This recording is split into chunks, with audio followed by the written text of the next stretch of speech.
Fans First Sports Network listeners, and Steel Curtain Network YouTube subscribers and viewers. Welcome to another episode of the Call Sheet Breakdowns. This is your host, Kevin Smith.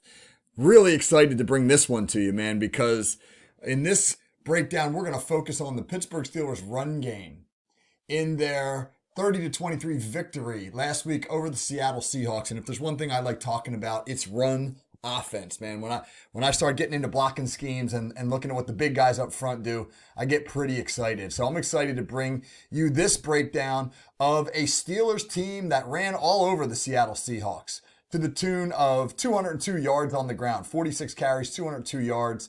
If you subtract Mason Rudolph's carries, that average of 4.4 is up around 5 yards per carry, 3 rushing touchdowns. The Steelers really did a great job of pounding the football at Seattle. If you look at the graphic on the screen, their touchdown drives, Pittsburgh had 3 touchdowns. Those were all on long drives, 14 plays and 80 yards for their first touchdown. 11 of those plays for 59 yards came on the ground, capped by a Jalen Warren 19-yard touchdown run. Their second touchdown drive went 75 yards in 9 plays, of which 7 of them were rushes for 41 yards, with Najee Harris finishing from 9 yards out. And their final drive, 6 plays, 71 yards. 4 of those 6 were runs, and Harris finished that with a 4-yard run. All told, those 3 touchdown drives totaled 29 plays, 226 yards. And of those 29 plays, 22 of them were runs, accumulating 120 yards for all 3 touchdowns. Really exciting stuff. When the Steelers get the ground game going, their entire offense is better. So let's take a look at some stuff here. We're going to really feature Pittsburgh's first scoring drive. It's their second drive of the game. It's a 0-0 game in the first quarter. And we'll look at a couple plays from that drive. This is the drive that really set the tone for the afternoon. What was Pittsburgh's offense going to look like? And how were they going to operate? How were they going to move the football? And it was clear really out of the gate that they wanted to pound the ball on the ground at Seattle's 29th ranked run defense. And this was their most impressive drive in terms of running the ball.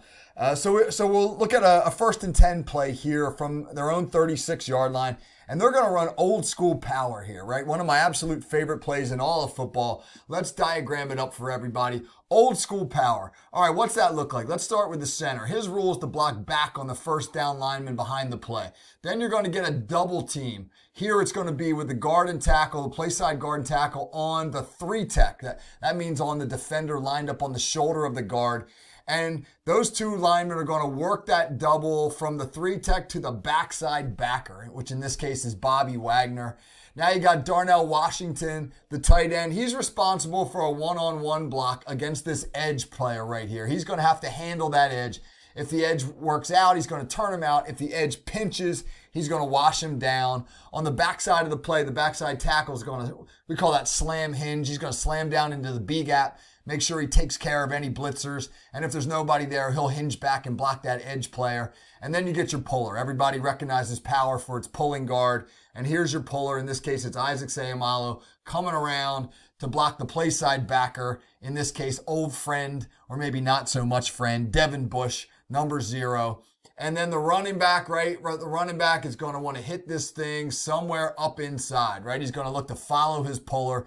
It's really a B-gap run where he works right off of that double team and follows his pulling guard up into the hole. All right, on this play, you're going to see that Seattle's defensive end is really going to pinch hard. He's going to come down hard across Darnell Washington's face, and Washington's going to have to wash him down, and that's going to create a little bit of penetration. It's going to make Seumalo's pull tough, but watch how Seumalo navigates the clutter, works up to Bush, and then watch the effort by Harris to jam this thing in here for a positive gain.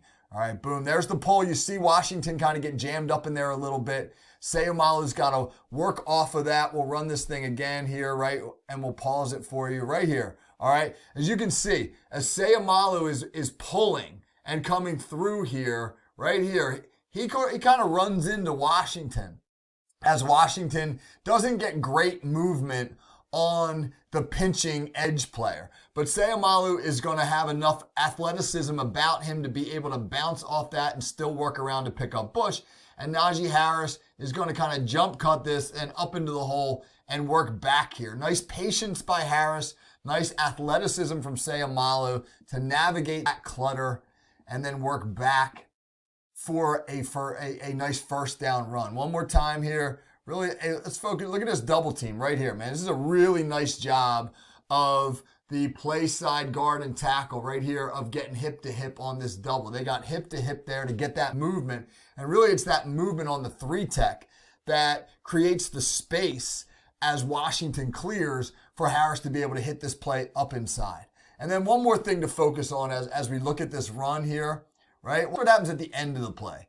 Look at all the bodies chasing the play, pushing the pile. Darnell Washington's in there to do so, right? You get James Daniel in there. You get Broderick Jones in there. Everybody, man, look, Mason Cole in there. Everybody, one more time, everybody pushing the pile. That's how Harris, who's contacted right here, makes 2, maybe even 3 extra yards on the play from the effort of the offensive lineman and the effort of the running back. And that was a common theme throughout the day, man. The Steelers just did a great job chasing plays, making yards after contact, being just resilient in the run game. All right, so fast forward a little bit in this drive. We got another first down here, this time in plus territory from the Seattle 44-yard line. And this is going to be outside zone. This is a toss play off the outside zone. This is a complicated blocking scheme here.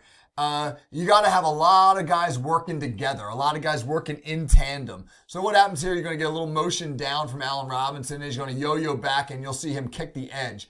Now, the 2 tight ends here, Pat Freiermuth and Connor Hayward, they're going to start with a double, right, on the 9 tech defensive end there. And then they're going to work that double team up to linebacker Bobby Wagner, who's right here, right? Wagner's going to be flowing across the top, and you're going to see that double pick him up. Now you're going to get another double team here, right? This is Broderick Jones. Here's James Daniel. They're going to get this great double and get a ton of movement on the 5 tech. That's the defensive lineman lined up just outside the offensive tackle. Nice reach block here by Mason Cole. He's going to reach and steal the 1 tech. Isaac Sayamala is going to get up and handle the linebacker. That's Bush. And Dan Moore is going to work to cut off the backside 3 tech. The Steelers are going to let this backside defensive end chase the play because they're tossing the ball wide here to Harris. He's going to catch a little toss right about here. And as he catches the toss play, he's looking to hit this thing really up into the C gap. I mean, you basically give your back an aiming point. Most of the time, it's the inside leg of the tight end. That's his aiming point.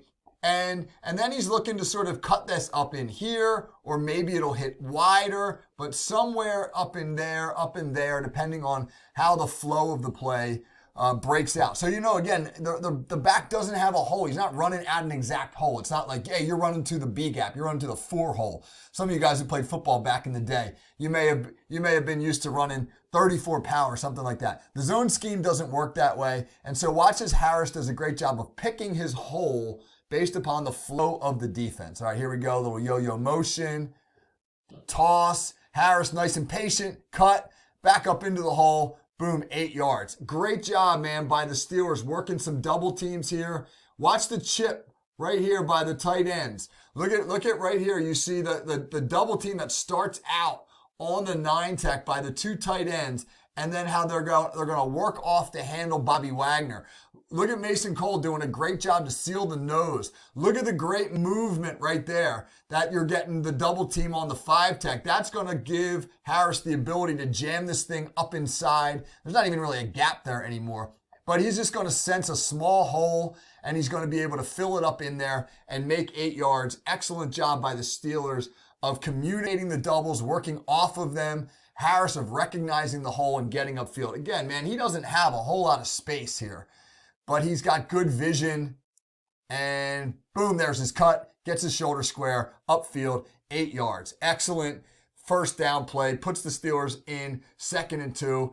The drive will then progress down to the 18-yard line, where now it's 2nd and 8 from the 18. This is Jaylen Warren on the touchdown.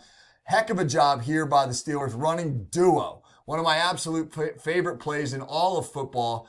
Duo's a combo blocking scheme where you're looking to get a double team on a specific defender, and the back again is going to pick his hole. But look at right away, man. Seattle's got a problem right away, because let's look at the numbers here. The Steelers have 1, 2 players on the right side of the ball. They got 1, 2, 3, 4, 5 blockers on the left side of the ball. But Seattle has 1, 2, 3, 4 defenders to the right of the center and 1, 2, 3, 4 defenders to the left of the center. Seattle is balanced against an unbalanced front from the Steelers, and that's going to create problems for the Seahawks. They don't align properly to Pittsburgh's unbalanced set. The blocking scheme here, really interesting stuff.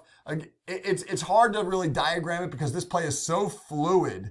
But what you're going to see working with the backside first is you're going to see the backside tackle Broderick Jones work out, right? You're going to see the guard work out, the center work back. And now here's where it gets complicated because Seattle's running a slant. And on that slant, right, all the defenders are going to move across the ball. So Seumalo's going to go down here. Freiermuth's going to wind up handling this pinching end. He's going to pinch here. You're going to get a pinch here, etc.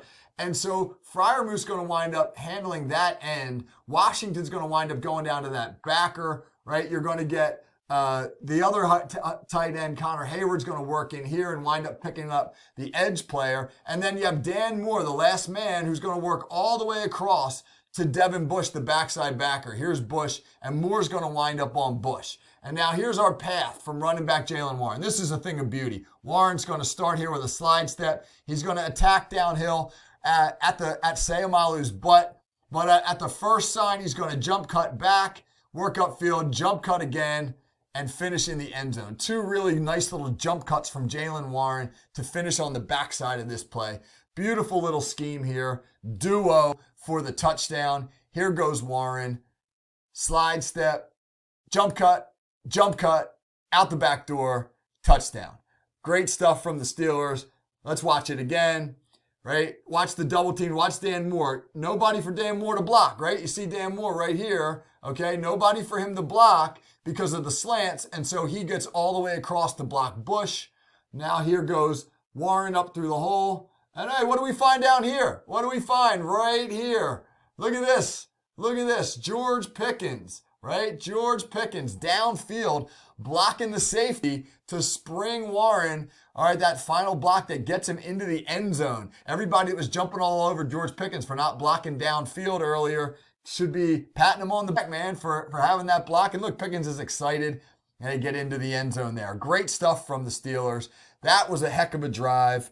It really set the tone for the afternoon. Again, the Steelers went on to amass over 200 rushing yards. Really, I think the play that may sum up the game was the last run play for the Steelers, where Najee Harris winds up sliding down inside the 5-yard line with about a minute left. It's 3rd and 7. The Steelers are going to run a split zone play. Seattle should be a desperate football team here. The Seahawks are fighting for their playoff life. They've got to stop Pittsburgh here, right? They've got 7 guys in the box. Again, count the numbers. 1, 2, 3, 4, 5, 6, 7 dudes in the box. The Steelers have 1, 2, 3, 4, 5, 6 blockers. They don't have enough. Seattle's got an advantage here. This is a really simple concept. It's just a split zone play where the Steelers are going to double back, chip here, backside, kick out. This guy's going to be unblocked. Harris is going to hit it right up in the gut. And just watch how Pittsburgh blows Seattle off of the football. They just blow the Seahawks off the ball.